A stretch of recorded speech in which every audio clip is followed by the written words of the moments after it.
Bus ಎಲ್ಲರಿಗೂ ನಮಸ್ಕಾರ, welcome back to Sagar stories ಮಗ. ಫಸ್ಟ್ ಆಫ್ ಆಲ್ ಎಲ್ಲರಿಗೂ ಶುಭೋದಯ. ಎಲ್ಲ ಕೇಳ್ತಿದ್ರೆ comment section scenario scenario scenario R C B ಏನಮ್ಮ ಸಿನಾರಿಯೋ ಅಂತ ಸುಮಾರು ಜನ ಕಾಮೆಂಟ್ ಅಲ್ಲಿ ಮುಂಚೆ ಹಾಕ್ತಿದ್ರಿ. ಆಗ ಮಾತಿದ್ರೆ ಹೇಳೋ ಗುರು, ಆಗ ಮಾತಿದ್ರೆ ಹೇಳು ಆರ್ ಸಿ ಬಿ ಗೆದ್ಬಿಡ್ತಾರ, ಅಲ್ಲಿ ಆರ ಗೆದ್ಬಿಡ್ತಾರ, ಹಂಗ ಹಿಂಗ ಅಂತೆಲ್ಲ ಕೇಳ್ತಾ ಇದ್ರಿ. ನೋಡ್ರಿ ಗೆದ್ದವ್ರು 5-5 ಏನಾರು ಆಗ ಮಾತಿದ್ರೆ ಹೇಳು ಅಂತ ಹೇಳ್ತಿದ್ರಿ. ಅವಾಗೆಲ್ಲ ಸ್ವಲ್ಪ ಜನ ಕಾಮೆಂಟ್ ಸೆಕ್ಷನ್ ಗೆದ್ದು ತೋರಿಸ್ತಾವ್ ನೋಡಿ ಮಗಂದು. ಇನ್ನೊಂದು ಮ್ಯಾಚ್ ಅಷ್ಟೇ, ಒನ್ ಮ್ಯಾಚ್ ಅಟ್ ಡೇ ತಗೊಂಡು ಹೊಡಿತು ಅಂದರೆ ಸರಿಯಾಗೆ. ಬಟ್ ಇನ್ನೂ ಸಿನಾರಿಯೋ ಬೇರೆ ಬೇರೆ ಮ್ಯಾಚ್ ಮೇಲೆ ಡಿಪೆಂಡೆಂಟ್ ಆಗಿದೆ ಆರ್ ಸಿ ಬಿ. ಇನ್ನು ನಾವು ಆ ಪರ್ಟಿಕ್ಯುಲರ್ ಮ್ಯಾಚು ಇವಾಗ ಸಿ ಎಸ್ ಕೆ ಮೇಲೆ ಏನು ಬಿದ್ದಿದೆ, ಇದಂತ ಒಂದು ಮಜಾ ಕೊಡೋ ಮ್ಯಾಚು ಇನ್ನೂ ಒಂದಿಲ್ಲ. ಇದರಲ್ಲಿ ಡಿಸೈಡರ್ ಮ್ಯಾಚ್ ಆಯಿತು ಅಂದರೆ ಡಿಸೈಡರ್ ಮ್ಯಾಚ್ ಆಗುತ್ತಾ ಆಗೋದಿಲ್ವಾ ಅನ್ನೋದು ಬೇರೆಯವ್ರ ಮೇಲೆ ಡಿಪೆಂಡೆಂಟ್ ಆಗಿರುತ್ತೆ. ಬಟ್ ಇವಾಗ ನಾವು ಸದ್ಯ ಮಟ್ಟಿಗೆ ತಗೊಂಡೋದಾಯ್ತು ಅಂದರೆ ಡಿಸೈಡರ್ ಮ್ಯಾಚ್ ಅಂತಲೇ ಅನ್ಕೋಬೇಕು. R C B versus C S K ಯಾರು ಕ್ವಾಲಿಫೈ ಆಗ್ತಾರೆ ಅಂತ. ಸಿ ಎಸ್ ಕೆನ ಇಲ್ಲಿಂದ ಹೊಡೆದಿಚ್ಚೆ ಆಗ್ತು ಅಂತಂದರೆ ಅವನ ಅಜ್ಜಿ ಹೆಂಗಿರುತ್ತೆ ಗುರು, ಮಜಾ ಇಲ್ಲೇ ಆ್ಯಕ್ಚುಲಿ ಬರೋದು. ಸಿನಾರಿಯೋ ನೋಡೋಣ. ಅದಕ್ಕಿಂತ ಮುಂಚೆ ಇವತ್ತಿನ match K K R is taking on G T. ಇವತ್ತು ಇಂಪಾರ್ಟೆಂಟ್ ಮ್ಯಾಚ್ ಅಂತ ಕೇಳಿದ್ರೆ ಇಂಪಾರ್ಟೆಂಟ್ ಮ್ಯಾಚ್ ಏನಲ್ಲ.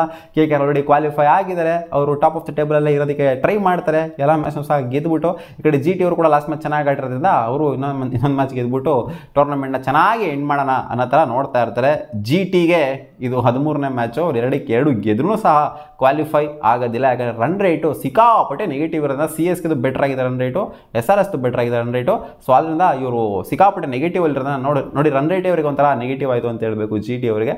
ಇವ್ರು ಗೆದ್ದರೂ ಸಹ ಕ್ವಾಲಿಫೈ ಆಗೋದು ಸಿಕ್ಕಾಪಟ್ಟೆ ಕಷ್ಟ. 2 ಮ್ಯಾಚ್ ನಾವು ಇವ್ರು ಯೂಸ್ ಮಾರ್ಜಿನ್ ಹೊಡಿಬೇಕು, 100 ರನ್ ಮಾರ್ಜಿನ್ 2 ಮ್ಯಾಚ್ನ ಹೊಡಿಬೇಕು. ಅವರು 100 ರನ್ ಅದಕ್ಕಿಂತ ಜಾಸ್ತಿ ಹೊಡಿಬೇಕು ಅಂತ ಕಾಣಿಸುತ್ತೆ. ಅವ್ರನ್ನ ಓವರ್ಟೇಕ್ ಮಾಡಬೇಕು ಅಂತಂದರೆ ಸ್ವಲ್ಪ ಅಸಾಧ್ಯ ಅಂತ ಹೇಳ್ಬೋದು. ನೋಡೋಣ, ಎನಿಥಿಂಗ್ ಇಸ್ ಪಾಸಿಬಲ್ ಅನ್ನೋ ಥರ ಹೇಳ್ತಾರಲ್ಲ. ಜಿ ಟಿ ಅವ್ರು ಏನಾದ್ರು ಗಿರಾಕಲ್ ಮಾಡ್ತಾರೇನೋ ಅಂತ ಕಾದು ನೋಡಬೇಕು. ಸೊ ಪಾಯಿಂಟ್ಸ್ ಟೇಬಲ್ನ ಡಿಸ್ಪ್ಲೇ ಮಾಡ್ತಿದ್ದೀನಿ, ನೋಡ್ತಿರ್ಬೋದು ಮಗ ಯಾವ ಥರ ಇದೆ ಅಂತ.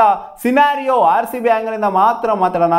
ಆರ್ ಸಿ ಬಿ ಕ್ವಾಲಿಫೈ ಆಗಬೇಕು ಅಂದರೆ ಆಗಬೇಕಾಗಿರೋದು ಇಷ್ಟು ಗುರು. L S T S R H ಅವರು 2 ಮ್ಯಾಚ್ನ ಸೋಲ್ಬೇಕು, ಇಲ್ಲಾಂದರೆ ಎಲ್ ಎಸ್ ಟಿ ಅವರು 1 ಮ್ಯಾಚ್ನ ಸೋಲ್ಬೇಕು. ಇಲ್ಲಿ ಎಸ್ ಆರ್ ಎಚ್ ಅವರು 2 ಮ್ಯಾಚ್ನ ಸೋಲ್ಬೇಕು ಅನ್ನೋದನ್ನ ಎಕ್ಸ್ಪೆಕ್ಟ್ ಮಾಡೋದು ನಾವು ತಪ್ಪು ಆಗ್ಬೋದು. ಬಟ್ ಹೂ ನೋಸ್, ಏನು ಬೇಕಾದ್ರೂ ಆಗ್ಬೋದು. ಎಸ್ ಆರ್ ಎಚ್ ಕ್ವಾಲಿಫೈ 100% ಆಗ್ಬಿಟ್ರು ಅಂತ ಹೇಳೋಕ್ಕಾಗಲ್ಲ. ಯಾಕಂದರೆ ಎಸ್ ಆರ್ ಎಚ್ 2 ಮ್ಯಾಚ್ ಸೋಲ್ತು ಅಂದರೆ ನೆಗೆಟಿವ್ ಬರುತ್ತೆ, ಅವ್ರದ್ದು ರನ್ ರೇಟ್ ನೆಗೆಟಿವ್ ಬರುತ್ತೆ ಅಂದರೆ ಆರ್ ಸಿ ಬಿನ ಕೆಳಗಡೆ ಹೋಗುತ್ತೆ ರನ್ ರೇಟು. ಸೊ ಆದ್ದರಿಂದ ಎಸ್ ಆರ್ ಎಚ್ ಕೂಡ ಕ್ವಾಲಿಫೈ ಆಗ್ಬಿಟ್ರು ಅಂತ ಹೇಳೋಕ್ಕಾಗಲ್ಲ.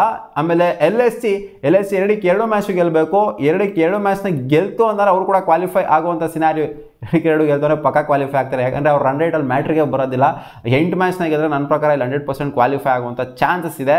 ಯಾಕಂದರೆ 8 ಮ್ಯಾಚ್ ಗೆಲ್ಲೋಕ್ಕೆ ಪಾಸಿಬಿಲಿಟಿ ಇರೋದಿಲ್ಲಿ ಎಸ್ ಆರ್ ಎಚ್ಗೆ ಜೊತೆಗೆ ಎಲ್ ಎಸ್ ಸಿಗೆ. ಇವರಿಬ್ಬರು ಏನಾದ್ರು ಗೆಲ್ತು ಅಂದರೆ ಎಸ್ ಆರ್ ಎಚ್ ಏನಾದ್ರು 1 ಮ್ಯಾಚ್ನ ಗೆಲ್ತು ಅಂತಂದರೆ ಅವ್ರು 100% ಕ್ವಾಲಿಫೈ ಆಗ್ತಾರೆ. ಆಮೇಲೆ ಎಲ್ ಎಸ್ ಸಿ ಏನಾದ್ರು 1 ಮ್ಯಾಚ್ನ ಗೆಲ್ತು ಅಂದರೆ ಅವರು ಕೂಡ 2 ಮ್ಯಾಚ್ನ ಗೆಲ್ತು ಅಂದರೆ ಅವರು ಕೂಡ 100% ಕ್ವಾಲಿಫೈ ಆಗ್ತಾರೆ.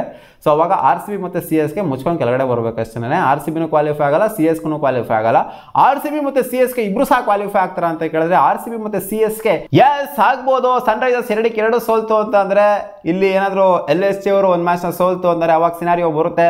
ರನ್ ರೇಟ್ ಆಧಾರದ ಮೇಲೆ ಆರ್ ಸಿ ಬಿ ಏನಾದರೂ ಸಿ ಎಸ್ ಕೆ ಮೇಲೆ ಗೆಲ್ತು ಅಂದರೆ ಅದು ಕ್ಲೋಸ್ ಮಾರ್ಜಿನ್ ಆಗಿತ್ತು ಅಂದರೆ ಸಿ ಎಸ್ ಕೆದು ಎಲ್ ಎಸ್ ಟಿಗಿಂತ ರನ್ ರೇಟ್ ಕೆಳಗಡೆ ಹೋಗೋಕ್ಕಾಗಿಲ್ಲ ಅಂತಂದರೆ, ಆಮೇಲೆ ಬೆಟರ್ ಆಗಿತ್ತು ಅಂದರೆ ಎಸ್ ಆರ್ ಎಚ್ಗಿಂತ ಬೆಟರ್ ಆಗಿತ್ತು ಸಿ ಎಸ್ ಕೆದು ಇವಾಗ ಆಲ್ರೆಡಿ ಬೆಟರ್ ಆಗಿದೆ ಇತ್ತು ಅಂತಂದರೆ ಅವಾಗ ಕ್ವಾಲಿಫೈ ಆಗೋ ಚಾನ್ಸಸ್ ಇದೆ.